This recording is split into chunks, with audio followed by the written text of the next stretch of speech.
नमस्कार दर्शक बंधु समस्त कुंभ राशि व्यक्ति विशेष मानकु आम चैनल को स्वागत।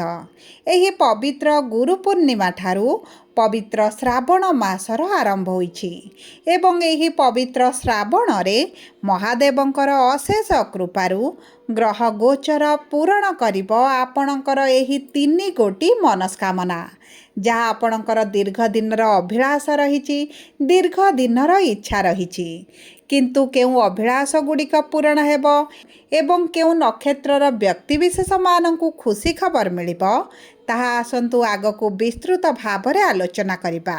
देखंतु आपणकर राशिटी कुंभ हेले मध्य 3 गोटी नक्षत्रर व्यक्तिविशेष मानकु भिन्न भिन्न क्षेत्र में शुभाशुभ फल प्राप्त हेब। सेथिपाई एही कार्यक्रमटी आपण मानक पई बहुत अधिक गुरुत्वपूर्ण रहिछि। सेथिपाई आपण धैर्य धरी देखंतु बुझंतु एवं जानंतु एही श्रावण मासरे महादेवंकर कृपा आपणक उपरे बरसिब ना नाही। कारण एही श्रावण मासरे ग्रह मानकर गोचरटी शुभ स्थान को शुभ भाव को एवं शुभस्थ गोचर होइथिबारु आपणकर अधिकांश अशुभत्व को दूर करिब शुभाशुभ फल को वृद्धि करिब एवं आपणक जीवन रे जो दुर्भाग्य भरी रही आपणकर धनहानि जनहानि मानहानि भली जो स्थिति रही सही सबु परिस्थिति सही सबु प्रतिकूल परिस्थिति आपण बाहरिबा पई जाउछंती एवं आपणक जीवन रे किछि एभली परिवर्तन आसीबो जहाँ आपणक भाग्य सहित आपणक जीवन को मध्य परिवर्तन करिबो। एवं देखंतु एही श्रावण मासरे माने एही अगस्त मासरे गोटिए मास मध्यरे बुधंकर 3टी राशि को गोचर करिबा आपणक पाई महापरिवर्तनर समय आणुछंती। आपणकर धनर भाव को कर्मर भाव को एवं सुख सुविधार भाव को प्रवेश करी आपणकर सुख वैभव समृद्धि रे वृद्धि करिबे। तेबे विलंबन करी आसंतु जानिबा नक्षत्र अनुଯାयी केउ केउ अभिलाष गुड़िक आपणकर पूरण हेब। किंतु भिडियोटी आरंभ करने पूर्वरु जदि आपणकर भी कुंभ राशि होइथाए एवं आपण भी ईश्वर को आंतरिक भक्ति एवं विश्वास करती तेबे भिडियोटी को लाइक करंतु। कमेंट बॉक्स रे जय जगन्नाथ जय माँ लक्ष्मी अवश्य लिखि दियंतु। ता सहित आम सह जोगाजोग करिबा पई वीडियोर मध्य भाग रे को व्हाट्सएप नंबर टी दिया जाइछि जो नंबर साहाय्य रे आपण आम सह जोगाजोग करी निजर नूतन कुंडली प्रस्तुत करि परिबे कुंडली विश्लेषण कराई परिबे किंबा आपणकर चाकरी विवाह व्यवसाय प्रेम संपर्क शिक्षा स्वास्थ्य संतान को नहीं किछि समस्या रही ताहार सहजरे एवं स्वल्प मूल्य रे समाधान करि परिबे। सेतिपई आपण आम सह वीडियोर शेष पर्यंत जोड़ी होई रुहंतु एवं व्हाट्सएप नंबर माध्यम रे आम सह जोगाजोग करी खूब कम मूल्य रे आपणक समस्यार समाधान करंतु। एबे आसंतु कार्यक्रमटी को आग को बढ़ाइबा एवं जानिबा आपणकर एही श्रावण मासरे महादेवंक कृपारु केउ 3टी खुशी खबर प्राप्ति हेबो केउ इच्छा शक्ति गुड़िक आपणकर पूरण हेबा पाई जाउछि।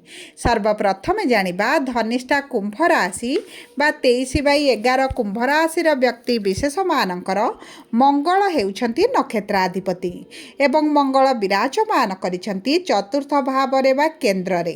देखंतु एही समय मध्यरे प्रॉपर्टी संबंधित जदि किछि समस्या आपणक जीवन रे चलीछि किंबा आपण स्वयंर किछिटा जगह प्रॉपर्टी किंबा फ्लैट हो अपार्टमेंट हो जेकोसी भूमि रियल इस्टेट रिलेटेड जिनिस क्रय करबा पई चाहुथिले सेही सब क्षेत्र रे शुभाशुभ फल प्राप्ति हेबो एवं आपण जदि किछिटा प्रॉपर्टी बिक्री करबा पई चाहुथिले किंतु आपणको उचित मूल्य मिलु नथिला उचित प्रस्ताव आसु नथिला तेबे मध्य सेही सब क्षेत्र गुड़िक आपणको शुभाशुभ फल प्राप्ति हेबो। एवं देखंतु सूर्य आपणकर सप्तम भाव को गोचर करबा क्षणी आपणकर वैवाहिक जीवन रे जो समस्या बढ़ी आर्थिक स्थिति जो खराब खराब रही। लोन करज आपणकर जो बढ़ीगलाणी आपण लोन पर आप्लाय करिसेंती किंतु आपनको अर्थ मिल पारुनी किछिटा अर्थर आवश्यकता रही किंतु कौनसी ना कौनसी सूत्रु आपनको प्राप्त हेउनी सेही सब क्षेत्र गुड़िकर आपणकर शुभ फल प्राप्ति हेब।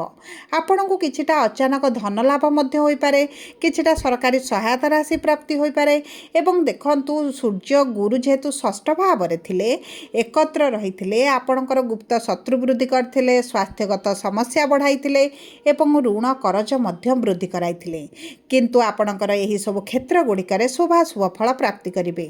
विशेष भाव में जो व्यक्ति माने प्रेम संपर्क रे अछंती प्रेम विवाह करबा पई चाहुछंती आपण मानकर प्रेम विवाह अति प्रबल योग बनुछि।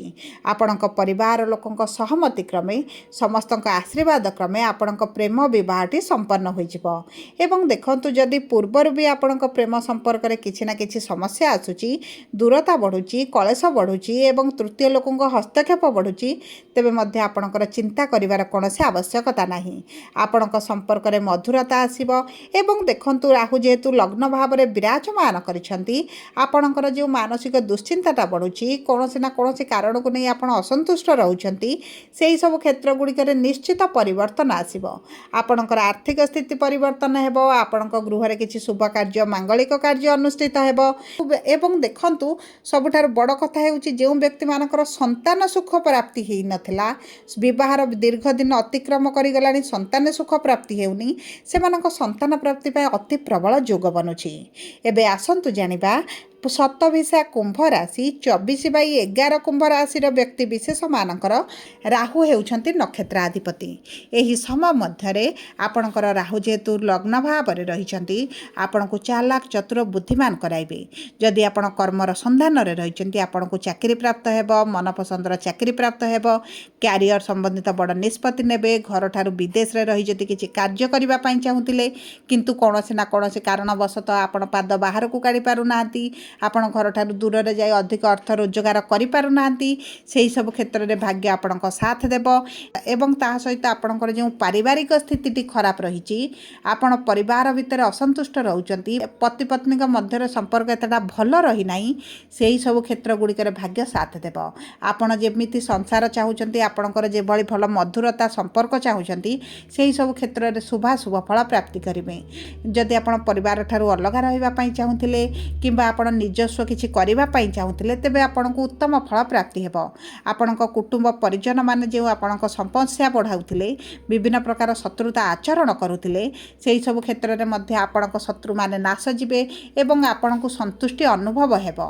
जदि आपण आईटी सेक्टर रे अछंती एआई फील्ड रे अछंती किंबा आपण सेतरे क्यारियर आरंभ करिबा पई चाहुचंती आपणको पई अति उत्तम समय रहिछि।